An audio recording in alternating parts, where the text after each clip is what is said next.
L'imitation de Jésus-Christ, livre 1er, chapitre 25. Qu'il faut travailler avec ardeur à l'amendement de sa vie. Soyez vigilants et exacts dans le service de Dieu et faites souvent cette réflexion. Qu'es-tu venu faire ici et pourquoi as-tu quitté le siècle? N'est-ce pas pour vivre entièrement à Dieu et devenir homme spirituel? Ayez donc de l'ardeur pour votre avancement, parce que vous recevrez bientôt la récompense de vos travaux, et qu'alors vous serez inaccessible à la crainte et à la douleur. Le travail que vous avez maintenant à faire est peu de choses, et vous aurez pour prix de ce travail non seulement un grand repos, mais une joie éternelle. Si vous persistez à être fidèle et fervent dans vos actions, Dieu sans doute sera fidèle et magnifique à vous en récompenser. Vous devez avoir une sainte confiance que vous remporterez le prix, mais vous ne devez pas vous en tenir assuré de peur de tomber dans le relâchement et dans l'orgueil. Un certain homme qui flottait souvent entre l'espérance et la crainte, se trouvant un jour accablé d'ennui et s'étant prosterné dans une église devant un autel pour y faire sa prière, roulait cette pensée en son esprit. Hélas, si je savais au moins que je dusse persévérer. Aussitôt il entendit cette réponse dans le fond de son cœur. Que voudrais-tu faire si tu le savais? Fais maintenant ce que tu voudrais faire alors, et tu seras dans une assurance parfaite. Cet homme, se trouvant dans ce moment consolé et fortifié, s'abandonna à la volonté de Dieu, et les agitations de son esprit cessèrent. Il ne voulut plus faire de recherches curieuses pour savoir ce qui lui devait arriver, et il s'appliqua davantage à étudier la volonté de Dieu et à connaître ce qui lui serait le plus agréable et le plus parfait, pour commencer et accomplir le plus de bien qu'il pourrait. Espérez au Seigneur et faites de bonnes œuvres, dit le prophète. Habitez la terre, et vous serez nourris de ses biens. Psaume 30, verset 3. Une chose empêche bien des gens de faire du progrès et de travailler avec ardeur à leur amendement, c'est l'horreur que l'on a des difficultés, ou la peine que l'on trouve à les combattre. En effet, ceux-là avancent plutôt que les autres dans la piété, qui font de plus généreux efforts pour vaincre les choses qui leur sont les plus fâcheuses et les plus contraires. Car l'homme profite d'autant plus et mérite une grâce d'autant plus grande qu'il se surmonte lui-même davantage et qu'il se mortifie dans l'esprit. Mais tous n'ont pas également des passions à mortifier et à vaincre. Celui néanmoins qui a le plus de zèle, bien qu'il soit sujet à plus de passion, sera plus en état de s'avancer qu'un autre dont les mœurs sont bonnes, mais qui a moins de ferveur pour la vertu. Deux choses particulièrement contribuent beaucoup à un parfait amendement. L'une de s'éloigner avec violence des choses où le mauvais penchant de la nature nous porte, l'autre de s'attacher avec zèle à la poursuite de la vertu dont on a le plus besoin. Appliquez-vous aussi avec plus de soin à éviter et à vaincre tous les défauts qui vous déplaisent le plus dans les autres.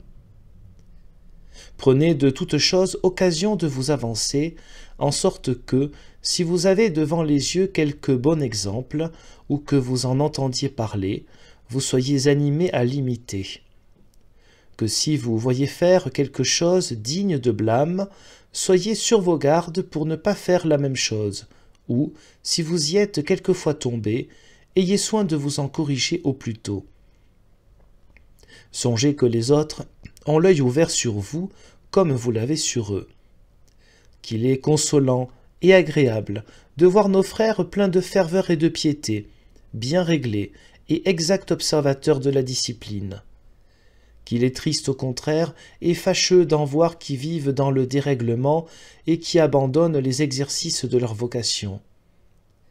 Qu'il est nuisible de négliger l'esprit de son état pour se porter à des choses auxquelles on n'est pas appelé. Souvenez-vous de l'engagement que vous avez pris et proposez-vous l'image de Jésus crucifié. Vous avez bien lieu de rougir en considérant la vie de Jésus-Christ, de n'avoir pas eu plus de soin d'y conformer la vôtre depuis tant de temps que vous êtes entrés dans la voie de Dieu. Un religieux qui s'occupe à méditer avec attention et avec piété la sainte vie et la passion du Sauveur, y trouvera avec abondance tout ce qui lui est utile et nécessaire, et ce serait en vain qu'il chercherait quelque chose de meilleur hors de Jésus. Oh, si Jésus crucifié entrait dans notre cœur, que nous serions bientôt suffisamment instruits.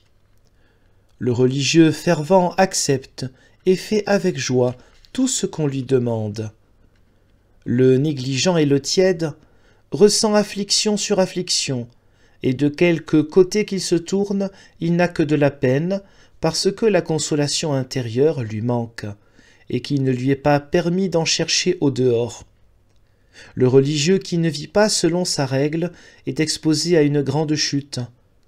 Celui qui se porte à ce qu'il y a de relâché et de plus commode aura toujours le cœur à l'étroit, car il se trouvera que quelque chose ou le tout même lui déplaira.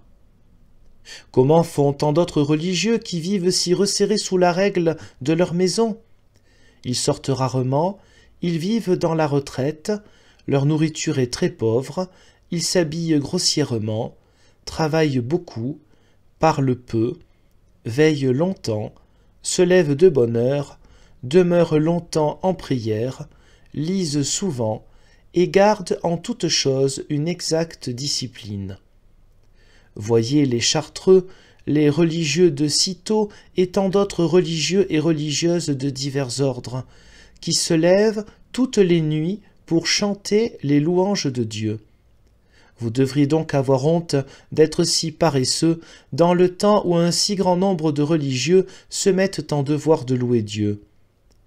Oh, si vous n'aviez autre chose à faire qu'à louer de cœur et de bouche le Seigneur notre Dieu! Oh, si vous n'aviez jamais besoin de manger, de boire, de dormir, mais que vous puissiez toujours louer Dieu, et ne vaquer qu'aux exercices spirituels, vous seriez alors bien plus heureux que d'être assujettis, comme vous l'êtes, à toutes les nécessités de votre corps. Plût à Dieu que tous ces besoins cessassent et que nous n'en eussions que notre âme à nourrir. Nourriture, hélas, que nous goûtons bien rarement. Quand l'homme est parvenu à un tel état qui ne cherche plus de consolation dans aucune créature, c'est alors qu'il commence à goûter Dieu parfaitement et qu'il se trouve content quelque chose qui lui arrive. Alors il ne se réjouit pas plus d'un grand succès qu'il ne s'afflige pour le moindre, mais il se met entièrement et avec confiance entre les mains de Dieu, qui lui est tout en toutes choses, à l'égard duquel rien ne périt ni ne meurt, en qui tout est vivant, et à la volonté duquel tout obéit sans retardement et sans résistance. Souvenez-vous toujours de votre fin, et songez que le temps perdu ne revient plus. Vous n'acquerrez jamais de vertu si vous n'êtes soigneux et diligent. Si vous commencez à vous relâcher, vous commencerez à déchoir. Mais en devenant fervent, vous jouirez d'une grande paix, et la grâce de Dieu et l'amour de la vertu rendront votre travail plus doux. Il y a plus de peine à résister à ces passions qu'à supporter toutes les fatigues du corps. Car celui qui n'évite pas les petits défauts tombe peu à peu dans les plus grands.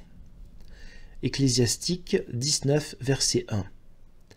Vous serez toujours content le soir quand vous aurez employé utilement la journée. Veillez sur vous-même, excitez-vous vous-même, et quoi qu'il arrive aux autres, ne vous négligez point vous-même. Vous n'avancerez dans la vertu qu'à proportion de la violence que vous vous serez faite.